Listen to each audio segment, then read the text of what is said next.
Sagar Dutta medical college হাসপাতালে অস্থায়ী কর্মীদের বিক্ষোভ আন্দোলন গড়ালো দ্বিতীয় দিনে।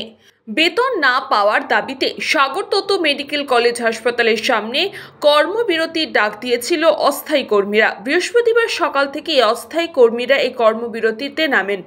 আজ দ্বিতীয় দিনেও সেই কর্মবিরতি অব্যাহত। তাদের দাবি 4 মাস ধরে তারা বেতন পাচ্ছেন না, আর বেতন চাইতে গেলে একাধিক বাহানা দিচ্ছে হাসপাতাল কর্তৃপক্ষ। এছাড়াও এই না পাওয়া বেতনের কারণে মৃত্যু হয়েছে তাদেরই মতন একজন অস্থায়ী কর্মচারীর। সাংসদ বিধায়ককে জানিয়েও কোনো কাজ হয়নি, তাই অবশেষে এই কর্মবিরতি। হাসপাতালের বাইরে কর্মবিরতি চলাকালীন বেশ কয়েকজন শ্রমিক তারা সাগর দত্ত মেডিকেল কলেজে এমএসপিপির ঘরের সামনেও বিক্ষোভ দেখান। বকেয়া টাকা দিয়ে দেওয়া হলে তারা আবার কাজে যুক্ত হবেন, কিন্তু যতক্ষণ না টাকা দেওয়া হচ্ছে ততক্ষণ এই কর্মবিরতি চলবে, এমন হুঁশিয়ারি দিয়েছে এই অস্থায়ী শ্রমিকরা। এই কর্মবিরতির ফলে ব্যাহত হয়েছে পরিষেবা, যার ফলে সমস্যায় পড়েছেন রোগী সহ রোগীর পরিবার। আমরা লাস্ট ফেব্রুয়ারি মাসে মাইনা পেয়েছি, গত 4 মাস ধরে আমরা কোনো স্টাফই মাইনা পাই। ঠিক আছে, আমাদের কারো আছে যে হাজব্যান্ড ওয়াইফ দুজনে এখানে কাজ করে, কেউ আছে যে হয়তো একলাই কাজ করে, কিন্তু সবার এই মাইনাতে সবার সংসার চলে যেভাবেই হোক। আমার ছেলের যে 3rd ইয়ার পড়ছে কলেজে, আমার ছেলেকে এবার আমি ফিস না দেওয়াতে আমার ছেলেকে আমি আর পড়াতে পারছি না। দেন আমার সংসারও খুব কষ্টে চলছে। এরকম সবার এই যে ফটো নিয়ে দাঁড়িয়ে আছেন কেন? ফটোটা কি আমাদের স্টাফ? হ্যাঁ, ইনি এরকম ধার দেনা করে সংসার চালাচ্ছিলেন, তো কত ধার দেনা করবে?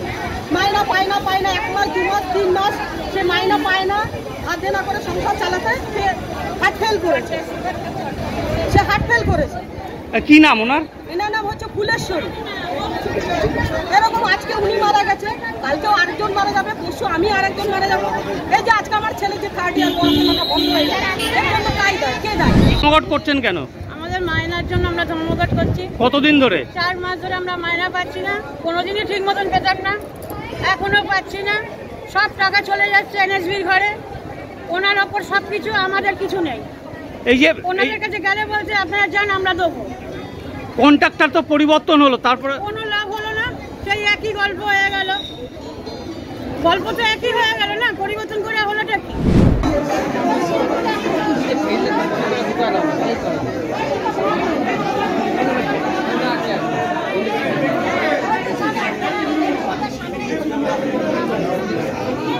না না, ডিটেলটা গিয়ে বসে গিয়ে তাহলে সব গরম ধরে আসবে এখানে, একদম আর ভয় করে না। ওই হসপিটালের নামে এখানে আজকে কিন্তু পেশেন্ট বুঝতে পারছে যে আমরা কি করি আর কি করি না। এই যে পেশেন্টরা ভুগছে, যাদের জন্য হসপিটালটা, তারাই যদি পরিষেবা না পায় তাহলে কিসের হসপিটাল?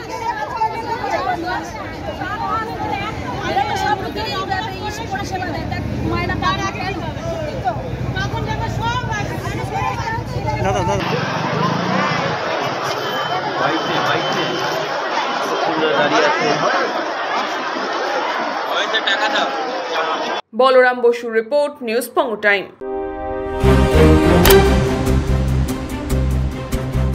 फास्ट मूविंग वर्ल्ड में वही आगे है जिसके पास है स्पीड, जैसे मेघबाला ब्रॉडबैंड।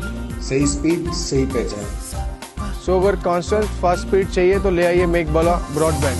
আস্থা পলিক্লিনিক ও ডায়াগনস্টিক সেন্টার, এক ছাদের তলায় বিশিষ্ট চিকিৎসকদের চিকিৎসা পরিষেবা পেতে আজই আসুন আস্থা পলিক্লিনিক ও ডায়াগনস্টিক সেন্টারে। এখানে সব রকম রক্ত, মল, মূত্র ও কফ পরীক্ষা এবং ECG, easy, EMG, NCD, PFT 24 ঘন্টা হল্টার মনিটরিং ও ফিজিওথেরাপি অতি সুলভে করা হয়। আমাদের ঠিকানা নোনা চন্দনপুকুর, চ্যাটার্জিপাড়া। আমাদের যোগাযোগ নম্বর 7003758330। New Sadarghat, one stop solution for your smart choice. এখানে সকল প্রকার ব্র্যান্ডেড কোম্পানির TV, fridge, mobile, computer, laptop, sound system এবং মোবাইল ও কম্পিউটার অ্যাক্সেসরিজ সঠিক মূল্যে বিক্রয় করা হয়। প্রতিটি কেনাকাটায় আকর্ষণীয় ছাড় এবং নিশ্চিত উপহার। ঠিকানা ইন্দ্রনগর, সোদপুর, কলকাতা 110 এবং Muragachha, Sodepur, Kolkata 111। Animesh Suzuki, BT road, Agarpara. Motorcycle মানে সুজুকি। মোটরসাইকেল সেল এবং সার্ভিস করানো হয় অত্যাধুনিক যন্ত্রের মাধ্যমে। এখানে অত্যাধুনিক মডেলের বিভিন্ন গাড়ি পাওয়া যায়। পাবেন Suzuki Hayabusa, Suzuki Gixxer, Suzuki Bergman, Suzuki access 125 এবং সাথে সার্ভিস সেন্টারের সমস্ত সুবিধা। আমাদের শাখা আগরপাড়া, ব্যারাকপুর ভিআইপি তে। সকলকে সাদর আমন্ত্রণ। ওম সাই ব্যাংকুয়েট অ্যান্ড গেস্ট হাউস। আপনার পরিবারের যে কোনো সামাজিক অনুষ্ঠানের জন্য আসুন ওম সাই ব্যাংকুয়েট অ্যান্ড গেস্ট হাউসে। এই অঞ্চলের সবচেয়ে বড় সেরা ব্যাংকুয়েট, সিজন টাইমের ভিড় এড়াতে এখনই বুকিং করুন। আমাদের ঠিকানা ডাক্তার গোপাল চ্যাটার্জি রোড, সোদপুর, গির্জা। আমাদের যোগাযোগ নম্বর 9051714263।